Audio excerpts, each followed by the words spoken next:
بسم اللہ الرحمن الرحیم۔ السلام علیکم، میجک وائس میں خوش آمدید۔ ہمارا آج کا موضوع ہے سب نبیوں کا نبی، ہمارے نبی یعنی کہ حضرت محمد صلی اللہ علیہ وآلہ وسلم۔ آج کی اس ویڈیو میں ہم جانیں گے اس عہد و پیمان کے بارے میں جو اللہ تعالیٰ نے تمام انبیاء علیہ السلام سے لیا کہ میرے آخری نبی پر تم کو ایمان لانا ہوگا اور ان کی نصرت کرنا ہوگی، جیسے کہ سورہ ال عمران میں اللہ تعالیٰ فرماتے ہیں، اور جب لیا اللہ نے عہد نبیوں سے کہ جو کچھ میں نے تم کو دیا کتاب اور حکمت، آئے تمہارے پاس کوئی رسول سچا بتائے تمہارے پاس والی کتاب کو تو اس رسول پر ایمان لاؤ گے اور اس کی مدد کرو گے۔ فرمایا کیا تم نے اقرار کیا اور اس شرط پر میرا عہد قبول کیا؟ بولے ہم نے اقرار کیا۔ فرمایا تو اب گواہ رہو اور میں بھی تمہارے ساتھ گواہ ہوں۔ آپ کو معلوم ہے کہ ہر شخص کی زندگی کے 3 دور ہوا کرتے ہیں، بچپن، جوانی، بڑھاپا، اور یہ بھی سیرت نگاروں، مقرروں، خطیبوں، دانشوروں، ادیبوں کا اصول ہے کہ جب کسی شخصیت کی سوانح عمری لکھی جائے یا بیان کی جائے تو اس کا آغاز بچپن سے کیا جاتا ہے اور بڑھاپے پر ختم کیا جاتا ہے۔ لیکن میں نے جب سرکار دو عالم صلی اللہ علیہ وسلم کی حیات طیبہ کا مطالعہ کیا تو اس عام اصول اور ضابطے سے بالکل ہی مختلف اور الگ تھلگ نظر آتی ہے۔ آپ کی حیات طیبہ کا بیان بچپن سے شروع ہو کر بڑھاپے تک ختم نہیں ہوتا، بلکہ آپ کی حیات مبارکہ کا آغاز بھی عجیب اور اختتام بھی عجیب ہے۔ سیرت مصطفیٰ کا آغاز عالم ارواح سے ہوتا ہے اور سیرت مصطفیٰ کا اختتام عالم حشر اور نشر پر ہوتا ہے۔ سبحان اللہ۔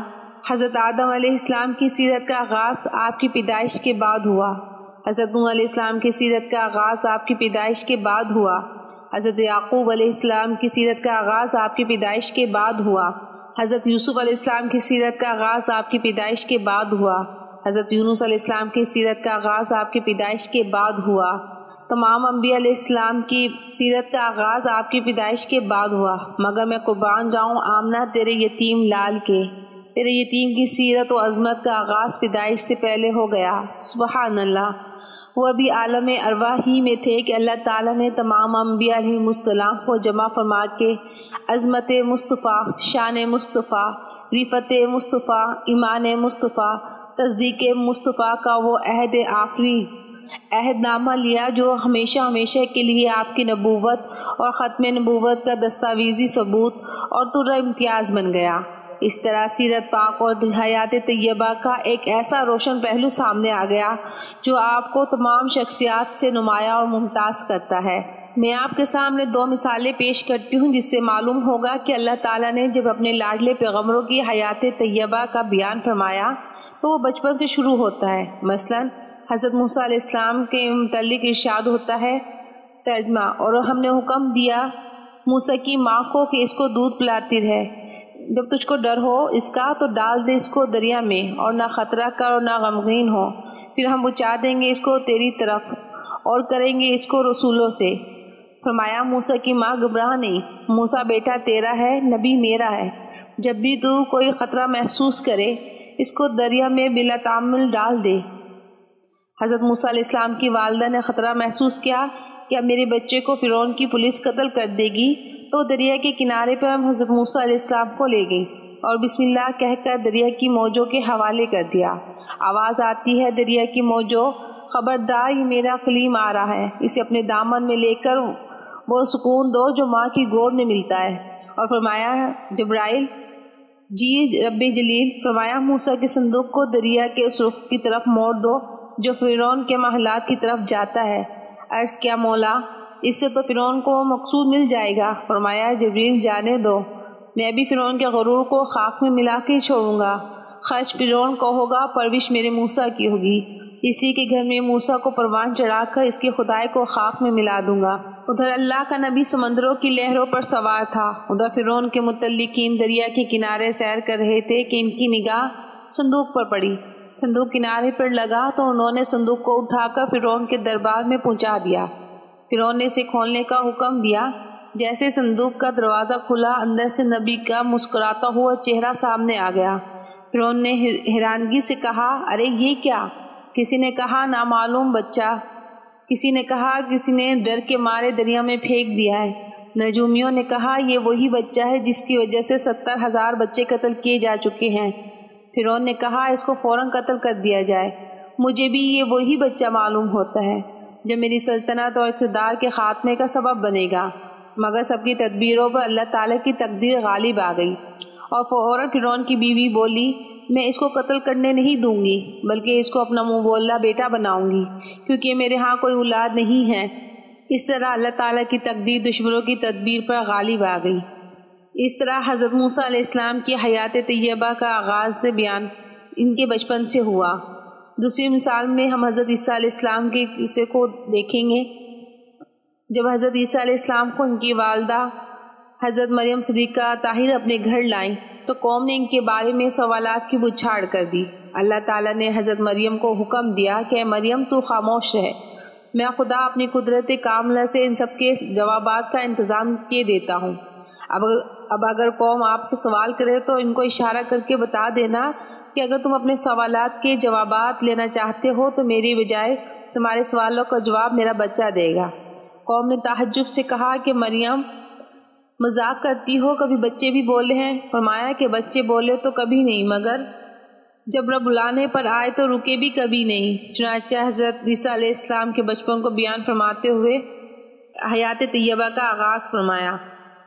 یہ دو واقعے میں نے آپ کے سامنے پیش کیے، صرف اس لیے بیان کیے کہ تاکہ آپ کو معلوم ہو جائے کہ تمام شخصیات کی سیرت و سوانح کا بیان بچپن سے شروع ہو کر بڑھاپے پر ختم ہوتا ہے، مگر ہمارے آقا و مولا حضرت محمد صلی اللہ علیہ وسلم کی سیرت مطہرہ کا آغاز اس وقت کر دیا گیا تھا جب نہ زمین تھی، نہ آسمان، نہ آفتاب تھا، نہ چاند، نہ دن تھا، نہ رات، نہ ظلمت تھی، نہ روشنی، سب عالم ارواح میں تھے۔ کیا آدم، کیا نوح، کیا سلیمان، کیا داؤد، کیا زکریا، کیا یحییٰ، کیا یعقوب، کیا یوسف، کیا ابراہیم، کیا اسماعیل، کیا موسیٰ، کیا عیسیٰ علیہم السلام۔ عالم ارواح میں تمام انبیاء علیہم السلام کو حکم دیا جاتا ہے کہ وہ تمام جمع ہو جائیں۔ میں ایک معاہدہ کرنا چاہتا ہوں، ایک عہد لینا چاہتا ہوں، ایک اقرار نامہ لینا چاہتا ہوں۔ جب تمام انبیاء علیہم السلام تشریف لے آئے تو کاروائی شروع ہو گئی۔ کس چیز کی کاروائی؟ سیرت مصطفیٰ کی کاروائی، عظمت مصطفیٰ کی کاروائی، رفعت مصطفیٰ کی کاروائی، وثاق انبیاء کی کاروائی، اور سچ پوچھو تو ختم نبوت اور رسالت کی کاروائی۔ حلف لینے کا آغاز خود خالق کے کائنات فرماتے ہیں، ارشاد ہوتا ہے وَإِذَا أَخَذَ اللَّهُ مِيثَاقَ النَّبِيِّينَ، اور جب عہد لیا اللہ تعالیٰ نے خود نبیوں سے، معلوم ہوا عہد لینے والا خدا، عہد کرنے والے انبیاء۔ لَمَا آتَيْتُكُم مِّن كِتَابٍ وَحِکْمَةٍ، جب دوں گا تمہیں کتاب و حکمت۔ عہد نامے کی عبارت شروع ہوتی ہے کہ میں تمہیں اس شرط پر کتاب و حکمت عطا کروں گا۔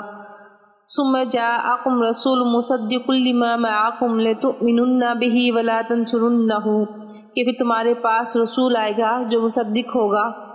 کن باتوں کا مصدق ہوگا یا کن چیزوں کا مصدق ہوگا؟ لما معکم، جو کچھ تمہارے پاس ہوگا۔ کتاب ہوگی تو اس کا مصدق ہوگا، نبوت ہوگی تو اس کا مصدق ہوگا، رسالت ہوگی تو اس کا مصدق ہوگا، صحیفہ ہوگا تو اس کا مصدق ہوگا، وحی ہوگی تو اس کا مصدق ہوگا۔ اور جس کی تصدیق کرے گا وہ صاحب کتاب ہوگا، وہی صاحب نبوت ہوگا، وہی صاحب رسالت ہوگا، وہی صاحب صحیفہ ہوگا، وہی صاحب وحی ہوگا۔ اس لیے اللہ تعالیٰ فرماتے ہیں کہ جب تمہیں کتاب و حکمت مل چکی ہوگی اور تم اپنی اپنی نبوت کا اعلان کر چکے ہوں گے تو پھر ثم جاءکم رسول، پھر تمہارے پاس میرے رسول تشریف لائیں گے۔ مولا وہ کون ہوں گے؟ فرمایا محمد الرسول اللہ صلی اللہ علیہ وآلہ وسلم، وہ سب کے بعد آئیں گے اور سب کے مصدق بن کر آئیں گے۔ سبحان اللہ۔ اے انبیاء کرام، پھر تم سب کی ڈیوٹی معلوم ہے کیا ہوگی؟ فرمایا مولا کریم پھر تمام انبیاء کریم علیہ السلام کی دو ڈیوٹیاں ہوں گی۔ کون کون سی دو؟ فرمایا تمہیں اس پر ایمان لانا ہوگا، تمہیں اس کی نصرت کرنا ہوگی۔ فرمایا مولا کریم نے اے انبیاء علیہم السلام، کیا آپ اس بات کا اقرار کرتے ہیں اور اس وعدے اور عہد کو نبھانے کا عزم بالجزم کرتے ہیں؟ سب نے بے ایک زبان ہو کر عرض کیا کہ ہم نے اقرار کیا، یہ وعدہ ضرور نبھائیں گے اور تیرے محبوب محمد رسول اللہ پر ایمان بھی لائیں گے اور تعاون اور نصرت بھی کریں گے۔ اس اقرار نبی جین کے بعد جب یہ اقرارداد متفقہ طور پر پاس ہو گئی تو اللہ تعالیٰ فرماتے ہیں کہ تم گواہ بن رہو اور میں بھی تمہارے ساتھ گواہی دینے والوں میں رہوں گا، یعنی میرا حبیب یہ دعویٰ کرے گا کہ محمد الرسول اللہ صلی اللہ علیہ وسلم، تو اس دعوے کا پہلا گواہ اللہ، دوسرا گواہ 1,24,000 انبیاء علیہم السلام، ثابت ہوا محمد الرسول اللہ محمد صلی اللہ علیہ وسلم کی رسالت کا گواہ، انبیاء علیہ السلام محمد الرسول اللہ صلی اللہ علیہ وسلم کی رسالت کے گواہ ہوں گے۔ ایفائے حید کیسے ہوگا؟ تم کہتے ہو کہ حضور پاک صلی اللہ علیہ وسلم سب کے بعد آئیں گے، تو پھر ایمان لانے کی کیا صورت ہوگی اور تعاون و نصرت کی کیا شکل ہوگی؟ جیسے کہ ارشاد ہوتا ہے، پاک ذات ہے جو لے گیا اپنے بندوں کو راتوں رات مسجد حرام سے مسجد اقصیٰ تک، جس کو گھیر رکھا ہے ہماری برکت نے تاکہ دکھلائیں اس کو اپنی قدرت کے نمونے، وہی ہے سننے والا اور دیکھنے والا۔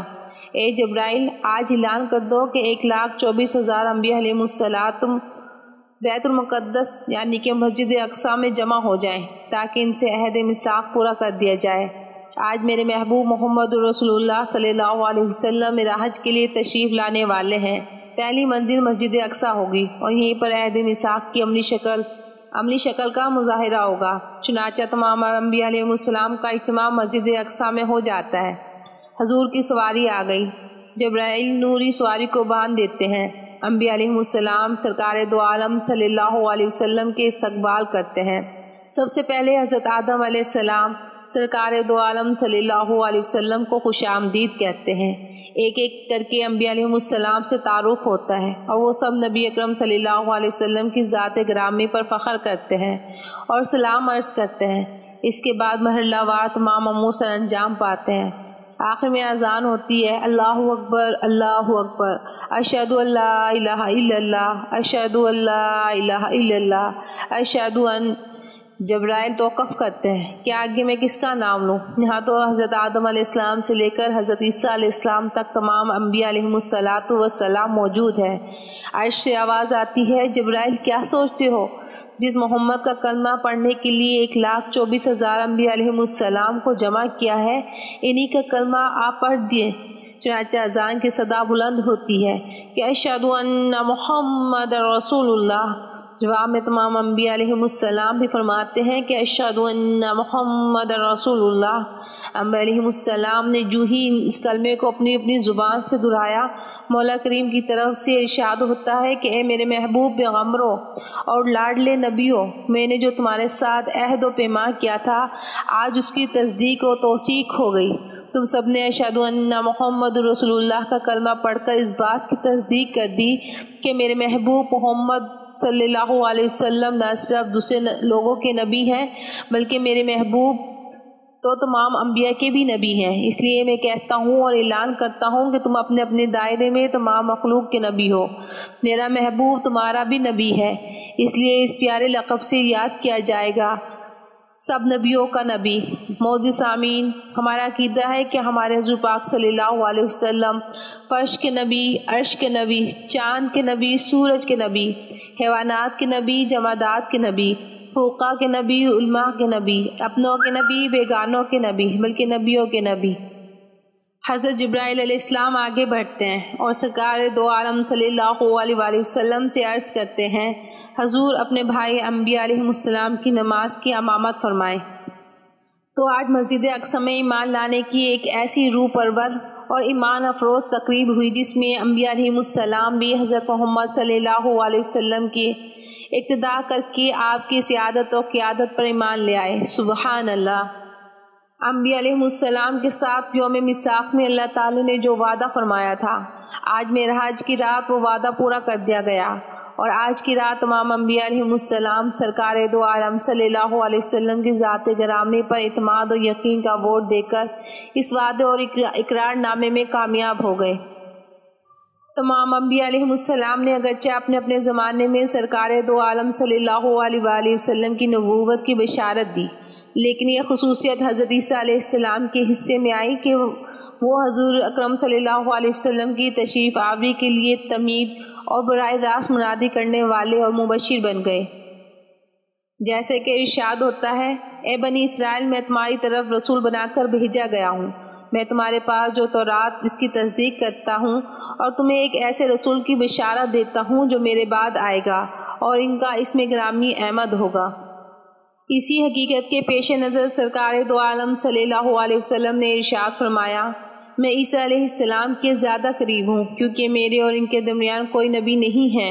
اس لیے سرکار دو عالم صلی اللہ علیہ وسلم ارشاد فرماتے ہیں کہ عیسیٰ علیہ السلام تشریف لائیں گے اور حضرت عیسیٰ علیہ السلام لوگوں کو اسلام کی دعوت دیں گے اور تمام باطل ملتوں کو اللہ تعالیٰ اس کے زمانے میں مٹا دے گے، صرف اور صرف اسلام باقی رکھا جائے گا۔ حضرت عیسیٰ علیہ السلام آسمان پر موجود ہیں، قیامت کے قریب نازل ہوں گے، حضور پاک صلی اللہ علیہ وسلم کے دین کے مبلغ بن کر آئیں گے اور آپ کو اور آپ کے دین کا ڈنکا بجائیں گے، آپ کی سنتوں کو زندہ کریں گے اور بدعت مٹائیں گے، اور وہ خود بھی اور آپ کی امت بھی کملی والے کا کلمہ پڑھ کر بھری دنیا میں حضرت محمد صلی اللہ علیہ وسلم کی نصرت اور اعانت فرمائے گی۔